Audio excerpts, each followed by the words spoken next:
Well, among the biggest problems Barack Obama inherits on Tuesday is the U.S. involvement in two wars. All this week, we're looking at George W. Bush's legacy and the wars in Iraq and Afghanistan are perhaps the most divisive aspects of that legacy. The death toll among U.S. military in Iraq is over 4,000, over 600 in Afghanistan. By the way, an estimated 100,000 Iraqis have been killed in this war since the invasion in 2003. Tom Andrews is the national director of Win Without War, and Tony Blankley is a conservative. Well, he's just a conservative. He's also a syndicated columnist and author of the new book, American Grit. You should get that book. We should come on and talk about that book. Here's President Bush last night on the reason for us going to war in Iraq. The battles waged by our troops are part of a broader struggle between two dramatically different systems. Under one, a small band of fanatics demands total obedience to an oppressive ideology, condemns women to subservience, and marks unbelievers for murder.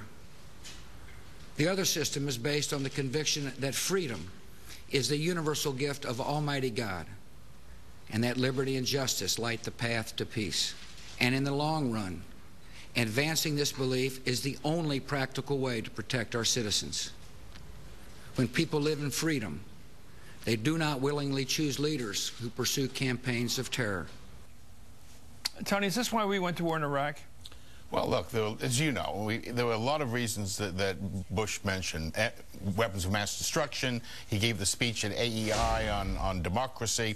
I think most of the public thought we went because of weapons of mass destruction, not to do democracy, although he did list all of those reasons. Well, let's take a look before time gets in here. Let's take a look. Here's President Bush laying out the case for war back in 2002. Some ask how urgent this danger is to America and the world. The danger is already significant, and it only grows worse with time. If we know Saddam Hussein has dangerous weapons today, and we do, does it make any sense for the world to wait to confront him as he grows even stronger and develops even more dangerous weapons? And here the president is at his final press conference this week talking about that WMD issue in Iraq. There have been disappointments. Abu Ghraib obviously was a huge disappointment during the presidency.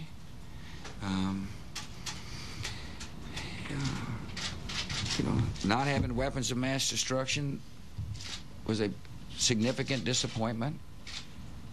I don't know if you want to call those mistakes or not, but things didn't go according to plan, let's put it that way. What do you make of that, Tom? You know, the irony here, the bitter irony, Chris, is the very principles and values that the president said that he was defending and promoting in this war, he subverted systematically. He deceived the American public. This was not just a matter of bad intelligence. There was an operation within the White House called the White House Iraq Group that was designed to systematically take bits of information, manipulate them, poll the American people, find out what was going to scare the American people the most, and then feed them what the White House knew to be untrue information that would lead the American people into believing that an attack was fully justified. Why? Why? Because why'd they do it? Why? Because you had a group of people that the administration basically gave the steering wheel of the White House and the country to, called these neocons, who had a preordained power agenda that they wanted to fulfill, and they saw 9/11 as a vehicle to put that plan into effect. It was a radical plan. It was nonsensical. It was outrageous, but they saw this as an opportunity to do it, and of course, the president just gave him the wheel. I found it interesting the president, who admitted he was wrong about WMD as a justification for war, called it a disappointment. If a police officer in the line of duty in the middle of the night shoots a fellow because he thinks he's got a gun, it turns out he's got a wallet. Your reaction, if you're a police officer, is not that you're disappointed he didn't have a gun. It's shame that even if it was a technical mistake you made, that you killed a guy without reason. Why does the president use the word disappointment when he says they didn't have the WMD that justified us going in? I think it's an odd use of the word. It is, but I think, as you know, I think every politician knows that there's a gotcha game if you make mistakes. Now, I think he's got to the point where he can probably do it because he's out of office in 5 days. But if you say, I made a mistake, then that becomes a headline. I do want to just briefly contest one of many of your points, that the president knowingly misstated facts to the public. Clearly, facts were mistaken, but there's a difference between being mistaken and intentionally doing a lie. It's an old debate. This is important because he's trying to recreate history here. He quoted a UN report that never existed.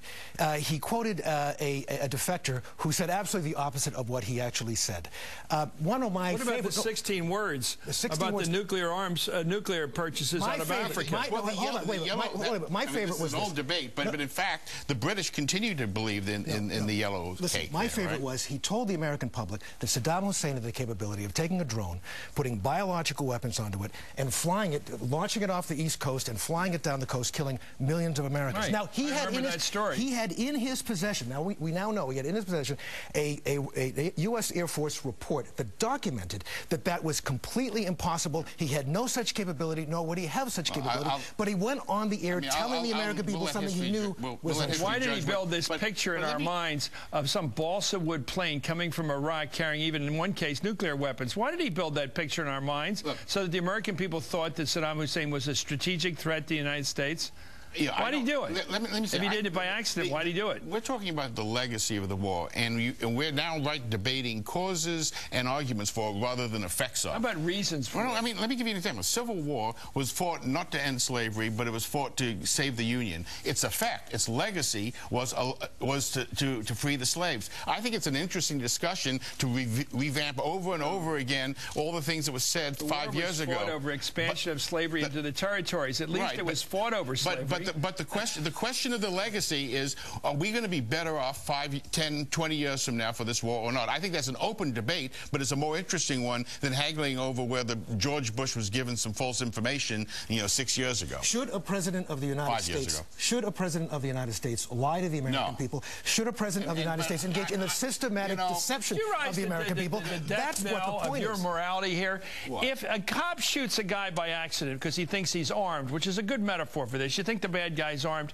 and you say, well, even if he wasn't armed, at least he never got to shoot anybody again, so it's justified 10 years later. No, that's not. That's an incredible moral argument. No, it's not, and I'm not making that argument. We are supposed to be discussing the legacy, the consequences of the Bush presidency, and the consequences of the Bush presidency will be defined centrally by whether Iraq war ends up being good for America or bad for America. We haven't had that debate. How would you judge it positively? How would that turn out? If we don't know yet. Well, tell me how it would look. If, in fact, Iraq ends up being a benign, non-radical, at least neutral or friendly to the West country, and that ends up reducing radicalism and tyranny in the Middle East, then probably fighting the war 50 years from now will look like a good decision. If, on the other hand, as could still be the case, you have Sunnis and Shias fighting and they suck the other countries in, and we have a holocaust of fighting in the Middle East, it'll be a disaster. That's the interesting question. Which way does it go? So of all those British wars in the Middle East that were propping up monarchies in the British model, if it turned out that those monarchies had lasted in Iraq and Syria and places like that, then the British Empire would have been justified. Nothing. Well, that's what you're arguing. I think the British Empire was justified. I think India benefited. There's a better country because they have traditions of democracy and the common law. Do you think India is better off than countries that didn't receive the law? I'm talking about the Middle East. Look, nothing lasts forever, but I think that you can make an argument. Do you think there's a good bet that Iraq is going to turn out to be a stable democracy? That's a good bet. And think about... I want Tony, just for a second. I would bet... That's a good bet. It's worth 100,000 dead Iraqis. No, I would bet it at about 50-50. And if that's the case, and if history unfolds, the Middle East becomes more benign because of that, we can have a nuclear war out of the Middle East, and at any point, as you know, but with the weapons building up. So if that resulted that way, then it was a bet worth taking. Can I put you another case? Sure. It's your argument. I'm sorry. But if we had left Iraq in place and there'd been a buffer to Iran, Israel would not be threatened by an unchecked Iran right now. No, because Iranian missiles can fly over Iraq. But Iraq was a buffer and a challenge to Iran that now does not have a challenge and a buffer to it. There's no doubt that we removed the biggest threat to Iran, Iraq. There's no doubt. Brilliant? Wait a sec. We don't know how this story is going to play out yet. If Iran doesn't develop... I think mostly liberals argue that Iran is not a country that's impossible of being integrated into society. That's why we reach for people who are not the crazies in Iran. That's the argument for why we shouldn't bomb Iran that I hear from my liberal friends, is that Iran can be integrated, that they do have an interest in being engaged in the West. And we've undermined them. We've undermined them by declaring them the axis of evil, by asking them for help in Afghanistan, where the actual attack on this country started. Okay, now hold on, Tony, just listen. They supported our attempt to stop the people that came into our country and attacked us. The Iran supported us.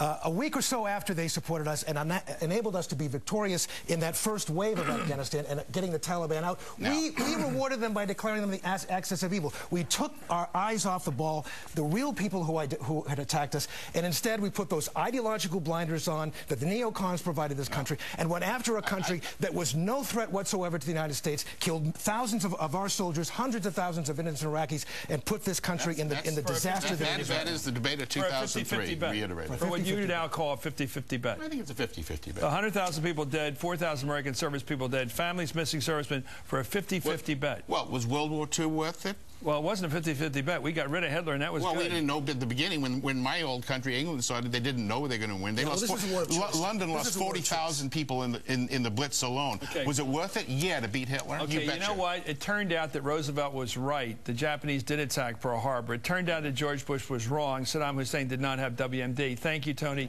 Don't ever go with the metaphors. They're trouble. Tony Blankley, I want your book on when you come on. Tony, thank you for that abuse you just had to take. Tony, and being on the wrong side of the issue here. Tony Blankley, Tom Ed.